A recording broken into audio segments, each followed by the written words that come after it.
Let's not waste time. Louisa, your absence during a critical deployment window showed me everything I needed to know. We can't afford team members who vanish when it matters most. Consider this your final day. She said nothing more, just turned away. Minutes later, I saw the email. My fingers paused on the keyboard when I saw the subject line. Subject immediate termination. Effective today. For a moment, I thought it was a mistake.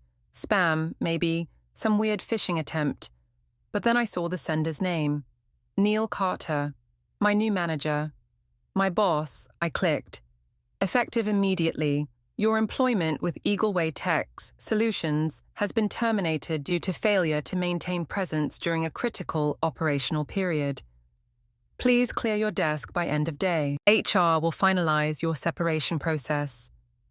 No greeting. No acknowledgement of the 5 years I'd spent building the core systems of their logistics platform. Just a bland, bullet-pointed execution.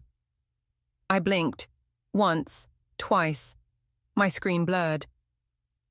3 days ago, I'd taken 2 days of approved leave to care for my mother. She had collapsed in the middle of her kitchen right there next to the stove, with the soup still boiling, and I'd rushed her to the emergency room. A minor stroke, the doctors said. Not life-threatening, but scary enough to make me drop everything. I sat back in my chair, the leather creaking beneath me, the silence of the office weighing heavy. It was barely 6:45 a.m. I'd come in early as I always did. There was always a pile of code reviews, tickets, bugs. Nobody else wanted to touch, but I liked that I was good at that, and I was never afraid of hard work. My name is Louisa McAllister, and until about 3 minutes ago, I was the senior technical lead at Eagleway Tech. A title that didn't carry much weight outside our office, but inside I'd built systems from scratch. I'd hired and mentored half the engineering team.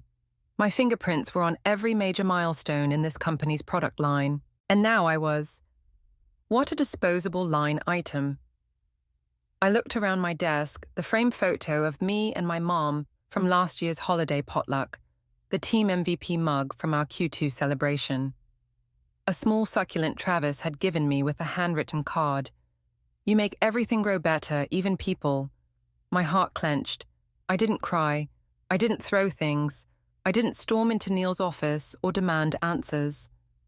Instead, I reached for my phone, took a photo of the email, forwarded it to my personal account. Then slowly, deliberately, I began to power down my monitor. A voice behind me made me jump. Louisa. It was Amelia, one of our back-end developers, still unzipping her puffer jacket. Her eyes widened when she saw the cardboard box I'd pulled from under my desk. What's going on? She asked. I didn't say anything for a second, just taped the first flap of the box. I've been let go, I said quietly. What? Her voice cracked. Why, I handed her my phone open to the email. She read it in silence. Then again, her face flushed, her hands gripping the phone tight. This has to be a mistake. You were on approved leave. Claire, from HR, signed off on it. I know, and you... Amelia looked at me like I'd lost my mind. You're just... packing up. I'm not going to fight it, I said, wrapping the photo of my mom in a scarf. But I won't forget it. By 8:30 a.m., more people had arrived. Travis, my QA lead, stopped in his tracks when he saw my half-empty desk. Don't tell me, he muttered, and Neil, I nodded. He let out a breath, sat down on the edge of my desk like he'd been punched. This is insane. You carried us through the entire fourth quarter. You pulled all-nighters before the Vega launch. And now I shook my head. It doesn't matter, it does matter, he snapped. We're 6 weeks from pushing the biggest update of the year. Half of it's written in your framework. You're the only one who... Neil doesn't care. And it was true, Neil Carter had joined Eagleway 3 months ago, all polished suits and slick PowerPoints. He came from one of those big coastal firms that called people resources and spoke in percentages. I knew from the moment I met him that we wouldn't click. But I'd tried, I showed up. I kept things running. I even helped onboard his hand-picked project manager when he insisted our system needed modernization. Still, I could feel it, the way he looked at me during meetings, like I was part of the old guard, an obstacle. Now I was gone. By 9:00 a.m. Claire Munson, from HR, stepped quietly into the room. Her usual bright smile nowhere in sight. "Louisa," she said gently, "can we step into the conference room?" I followed her, box in hand. The HR suite was all white walls and soft grey carpet, but it felt colder than any Denver morning. "I'm sorry," Claire said, sliding the separation packet across the table. "I wasn't informed until this morning Neil escalated it directly to the executive team while I was off-site. He cited critical absence during delivery phase." She paused. "I know about your mother," she added. "I visited her ward last year, when my dad was in the same unit. The staff there still speak highly of you." I nodded, biting the inside of my cheek. The paperwork was as impersonal as the email, 2 weeks severance, a non-disparagement clause, a reminder of my non-compete, no employment with direct competitors in the tri-state area for 6 months. "Is there anything I can say to stop this?" Claire asked quietly. "No," I replied, "but thank you for being honest." She looked like she wanted to say more, but didn't. As I walked back out into the hallway, I could feel the silence, the kind that settles in when something sacred has been broken. My team, my people stood scattered near their desks. No one said a word, but the look in their eyes said enough. They knew. And they were furious. I gave them a small smile, the kind that says, "We'll be okay. Even if this isn't." Then I walked out. The Denver air was sharp, the sun weak behind a layer of snow clouds.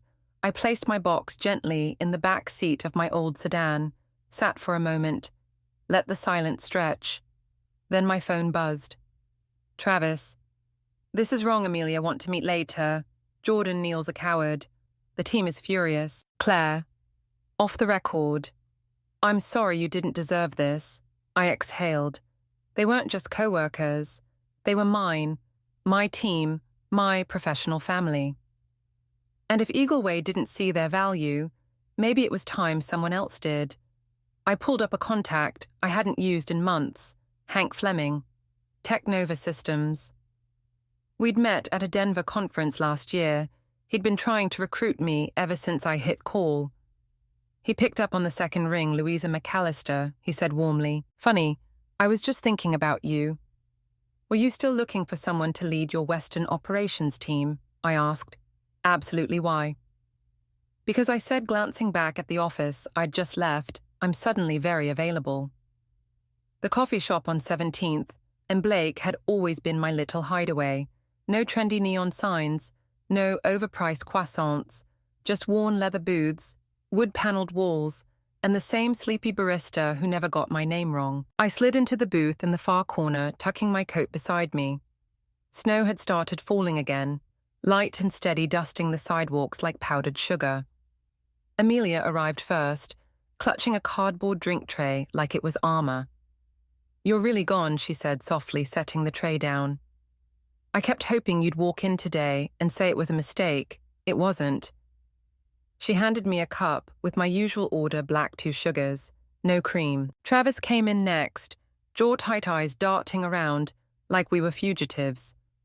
Neil was pacing the floor when I left. HR's breathing down his neck because nobody's touching the legacy code.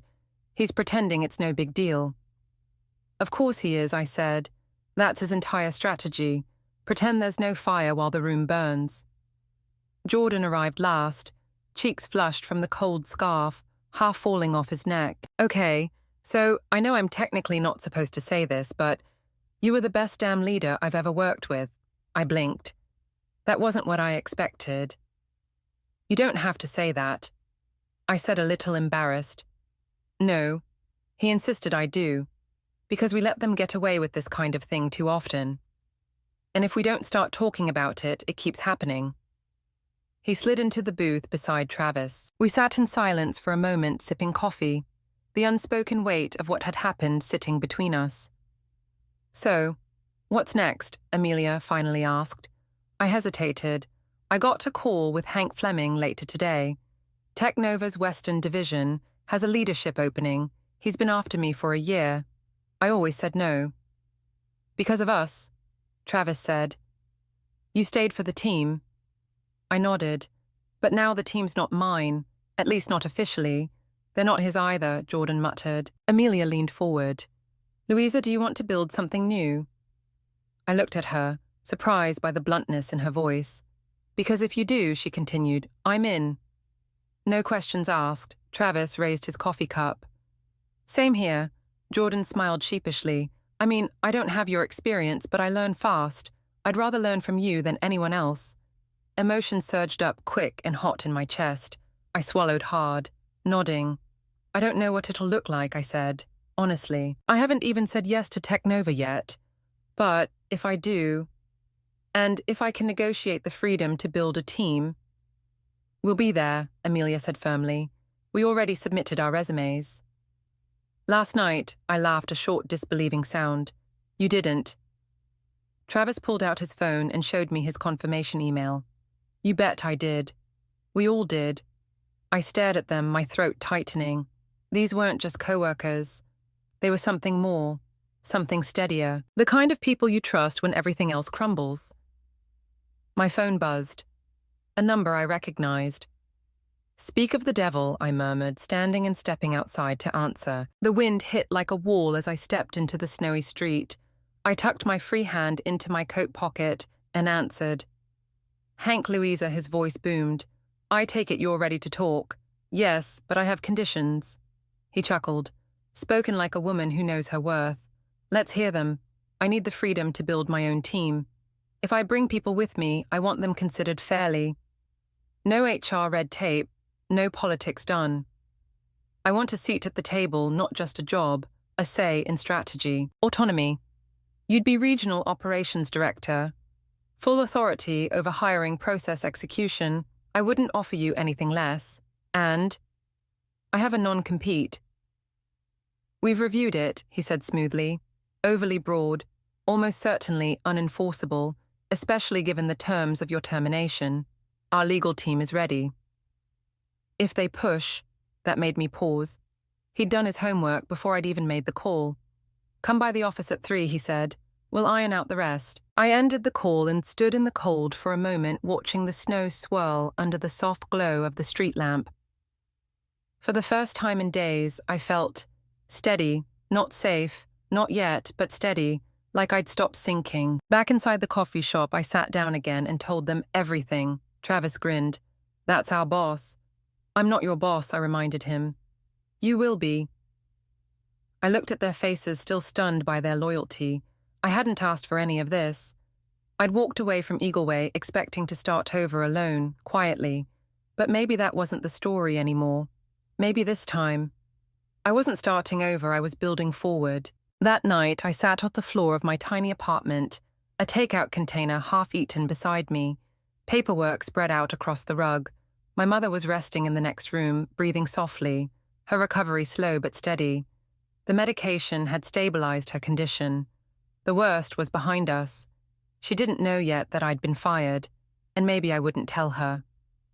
Not yet. I stared at the offer letter from Technova.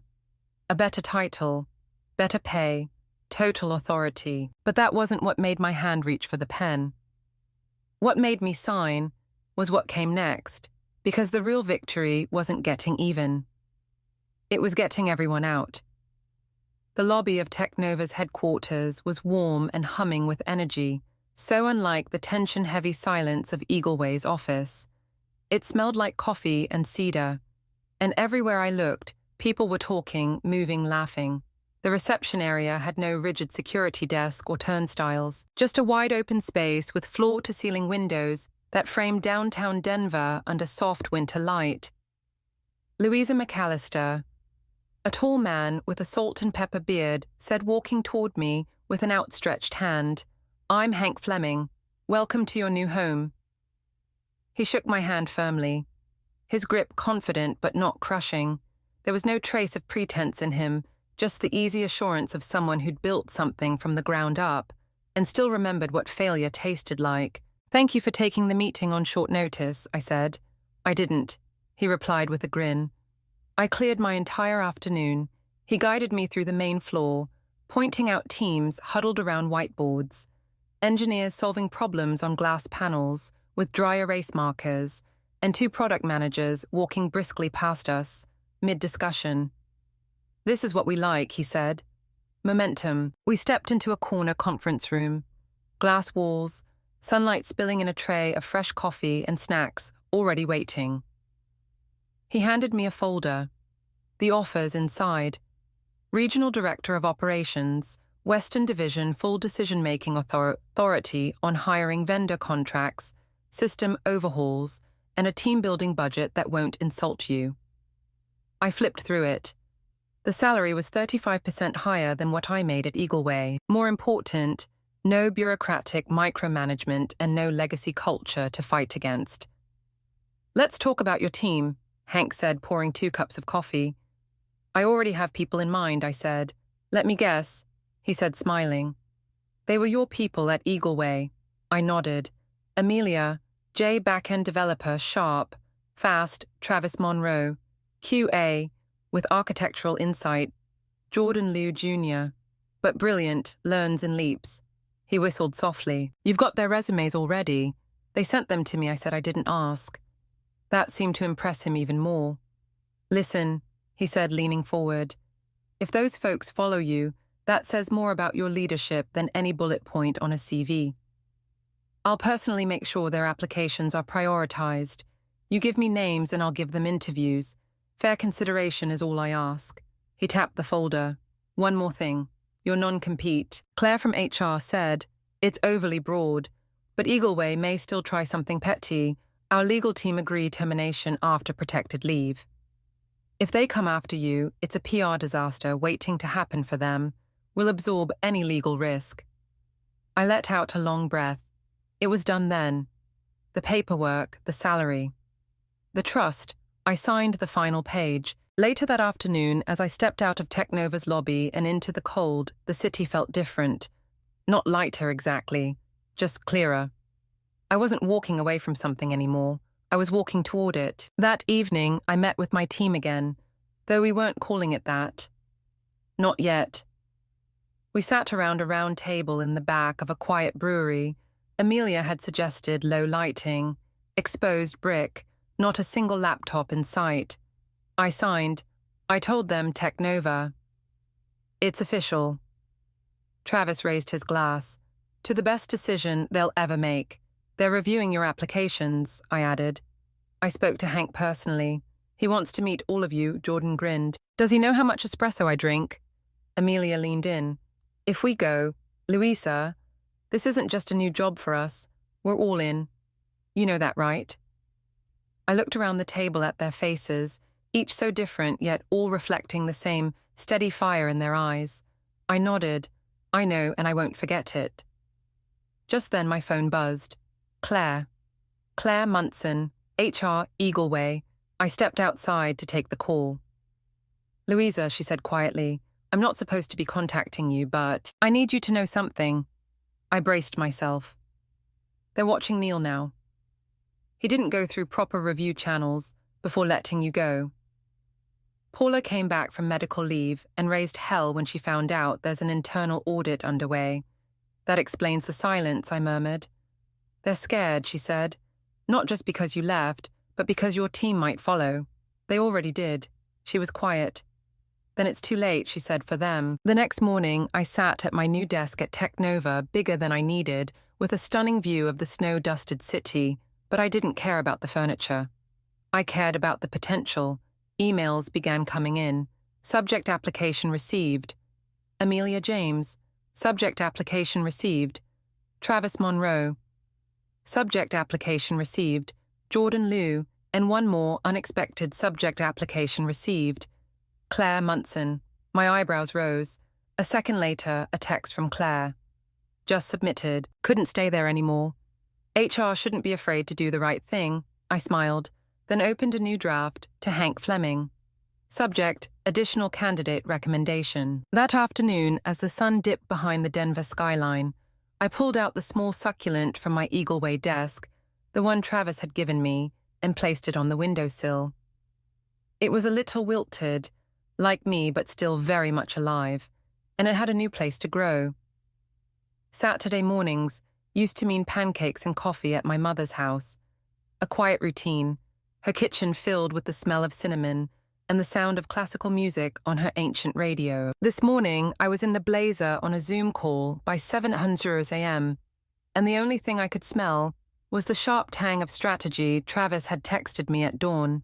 Niels called an emergency meeting, mandatory no agenda, classic corporate panic mode. I logged in from my apartment, cup of coffee in hand, watching the incoming messages light up like Christmas lights. My new title at Technova sat in the corner of the screen, like a badge of quiet triumph. Regional Director of Operations, Western Division. It still felt surreal.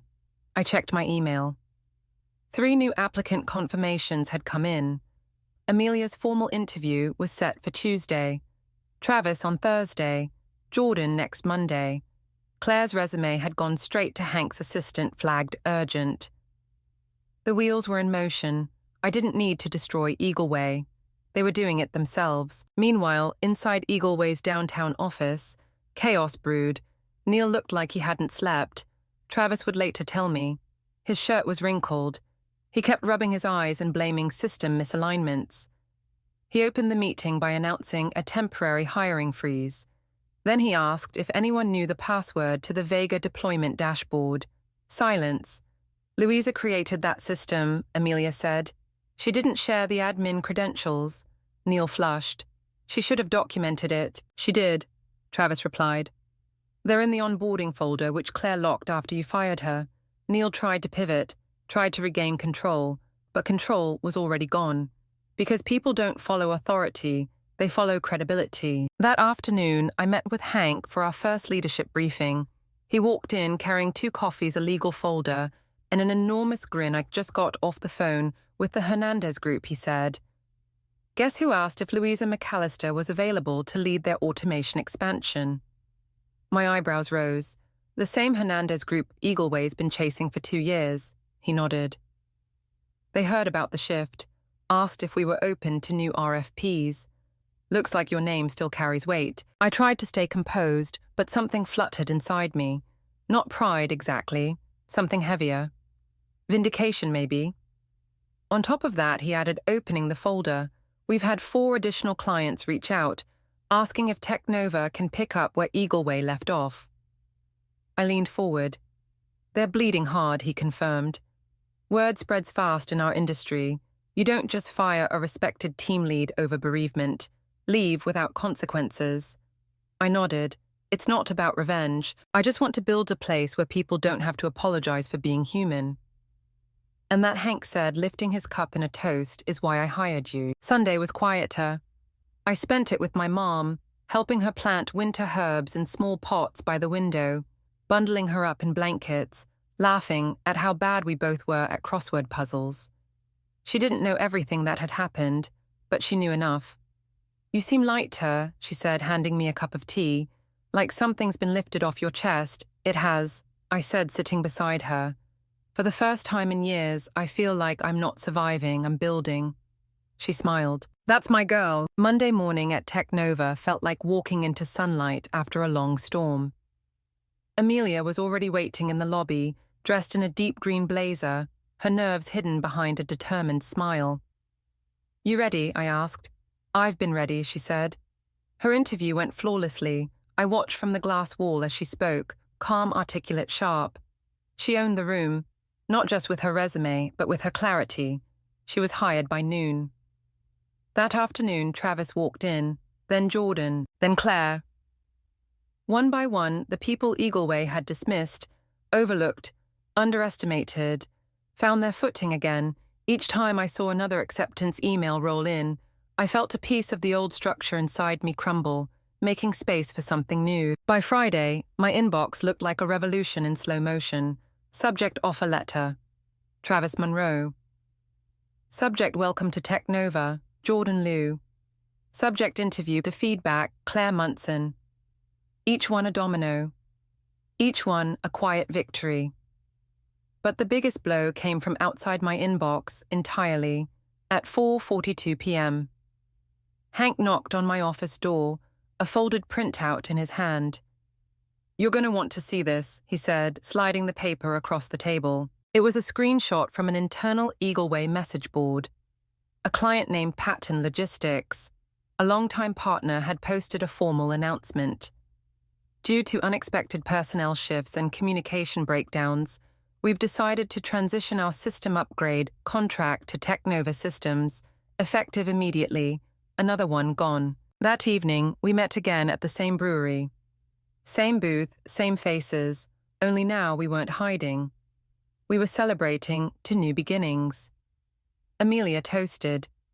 To leaders who protect their people, Travis added.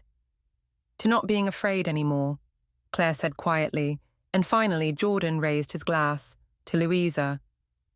They all turned to look at me. You carried us when no one else would, he said. Now it's our turn to carry you. I blinked back the heat in my eyes and clinked my glass with theirs. We weren't just rebuilding a team. We were rebuilding a standard. The call came at 7:28 a.m. sharp. I was in the middle of reviewing a supplier contract when my phone lit up with a name I hadn't seen in weeks, Paula Garrison, VP, Eagleway Tech. I didn't answer right away. I stared at the screen, my finger hovering over the green icon. Paula wasn't just a name on a corporate org chart. She had been the one who hired me 5 years ago. The one who praised my leadership, promoted me twice, and once told me over lunch that I was the quiet heart of the team, and now she was calling me because that heart had stopped beating for them. I exhaled slowly and picked up. Good morning, Paula. There was a pause, then her voice came through tight but polite. Louisa, I think we need to talk. I figured you might. I have received 7 resignation letters in the last 2 weeks, she said, all from your former team. All effective immediately. I stayed silent, and now I'm hearing that Patton Logistics, Hernandez Group, and Halcyon Shipping are no longer renewing their contracts with us. They've all moved to Technova. Under you still. I didn't say anything. What's happening, Louisa? I finally spoke. I don't work for Eagleway anymore. I'm not required to explain anything to you. Her tone changed slightly. Less accusation, more desperation. You don't have to, but I'm asking you. Woman to woman, professional to professional. I came back from medical leave and found out you were gone. No warning, no exit interview. Nothing, Neil said. It was a performance issue that couldn't wait. I laughed softly. My mother was in the hospital, Paula. I took 2 days of approved leave, and for that I was fired by email. Silence. I wasn't consulted, she said finally. He bypassed me. Said you had abandoned your post during a deliverable week. You know that's not true. I do, she admitted, and that's why I'm calling. There it was, the shift. I'd like to offer you your position back, she said, with a 10% raise, public apology if needed, and a meeting with our board to discuss long-term leadership potential. I leaned back in my chair, watching the morning light stretch across the Denver skyline. You think this is about money? I asked. No, I think it's about respect. And I think we failed you. I nodded slowly. Yes, you did. We'll match whatever Technova is paying you, she offered, plus 15%, more stock autonomy. I can push it through. I stared at the plant on my desk, the same one I'd taken from Eagleway, the one that had started to bloom again. It's not about compensation, Paula. Then what would it take? I paused. A time machine, I said finally, one that takes me back to the moment my mother was rushed to the ER and gives me a boss who said, take the time you need. We've got your back. She didn't respond. That's what it would take, I continued. But since no one's invented one, I'll stay where I am. Another long silence. Is there anything I can say to change your mind? Yes, I said. You can tell Neil Carter he should update his resume. Her voice cracked just slightly. He's already on administrative leave. Of course he was. Too little, too late. I wish you luck, Paula, I said gently. I really do, but we're building something better over here. Something Eagleway chose not to be. I understand, she said quietly. I hope you do. An hour later, Hank stopped by my office. Heard you got the call? He said I did. And I turned her down. He smiled good. He set a folder on my desk. In other news, the Wilson Group just signed with us. Multi-year contract. They specifically asked for the team you rebuilt. I flipped through the pages. Numbers, signatures, confirmation. I'm proud of you, Hank said, his voice lower now. This isn't just a recovery, this is a transformation. Looked at him. It's not mine alone, I said. It's ours. My team earned this. I just gave them somewhere to land. You gave them more than that, he said. You gave them someone to follow. That night, I took my mom to dinner. A quiet family-owned Italian place she loved. We laughed over pasta and told stories we'd already told 100 times. When the check came, she reached across the table and took my hand. You seem different, she said softly, like you've come home to yourself. I think I have. She squeezed my hand. They didn't see you, Louisa, but now they do, and they'll remember. I smiled. I don't want to be remembered, I said. I want to be respected, and I want my people to be safe. She raised her glass. To that, exactly 1 year after I was fired, I received a small box in the mail. No return address, no sender's name, just my name. Louisa McAllister, handwritten in a careful slanted cursive. I opened it slowly, unsure what I expected. Inside was a plant, the same little succulent that once sat on my old desk at Eagleway. Slightly taller now, greener, its roots stronger, thicker. There was also a note folded and clipped to the edge of the pot. Thought this might finally belong back with you, Claire. I stared at it for a long moment, then placed it gently on the windowsill of my new corner office. The view was magnificent, all of downtown Denver. Spread beneath me, sunlight glinting off snow-dusted rooftops, the mountains like sentinels in the distance. But it wasn't the view that grounded me. It was the journey, the team, the work, the quiet, deliberate way we had rebuilt everything from the ground up. 3 months earlier, I had been named Executive Vice President of Operations, Western Region at Technova. Our division had become the company's crown jewel, 30% year-over-year growth, 4 major account acquisitions, 3 formerly Eagleways, and employee satisfaction scores that had the entire company re-evaluating its culture playbook.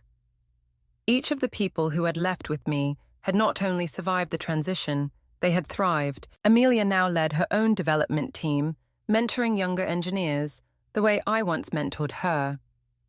Travis had completely overhauled our QA automation suite, earning industry recognition for efficiency breakthroughs. Jordan was heading a beta AI integration project with remarkable maturity for someone his age. Even Claire had blossomed serving as Director of People and Culture at Technova, rebuilding HR around the principles she always believed in but was never allowed to implement at Eagleway together. We weren't just a team anymore. We were a standard. One afternoon, Hank dropped by my office, holding his phone. "Check this out," he said, flipping it toward me. Headline Eagleway Tech. To be acquired in asset sale. I scrolled through the article. The once promising startup, now bleeding revenue and talent, was being acquired by a logistics conglomerate. No mention of innovation, no mention of culture, just inventory software. Licenses and client lists being liquidated. Neil Carter's name was nowhere to be found. Paula's name appeared only once in a quote about transitioning clients with minimal disruption. I handed the phone back. "How do you feel?" Hank asked. I thought for a moment. "Honestly, I don't feel anything." He smiled. "That's how I knew you'd outgrown them." Later that evening, I stopped by my mother's house. We had tea by the window, her breathing slow and steady, her laugh still the same even after a year of recovery. She looked out at the garden. "Your plant looks happy," she said. "It is," I replied. "It almost died once, but it found a new place to grow."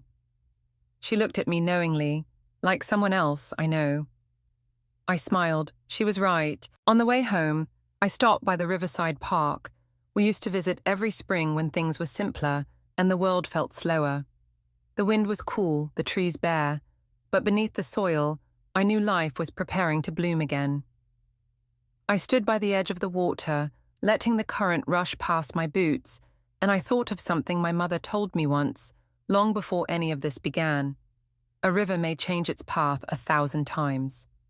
Louisa, But the roots that hold the bank, they stay steady. I looked down at the current and whispered. I stayed steady, not by yelling, not by burning it all down, but by building something better. A place where no one would ever be punished for taking care of their family, where leadership meant protection, not power, where strength looked like compassion, and success was shared, not hoarded. That was my revenge, that was my victory. And I had never been prouder. Sometimes the most powerful form of revenge is not retaliation, but reinvention. When Louisa was fired for simply caring for her sick mother, she chose not to fight with anger, but with integrity. By staying true to her values, she built something stronger, more human, and more lasting. Her story reminds us that great leaders protect their people, and that workplaces thrive when compassion is valued over control. You don't need to destroy what hurt you. Just build something so much better that the old system fades into irrelevance. Let your character be louder than your words.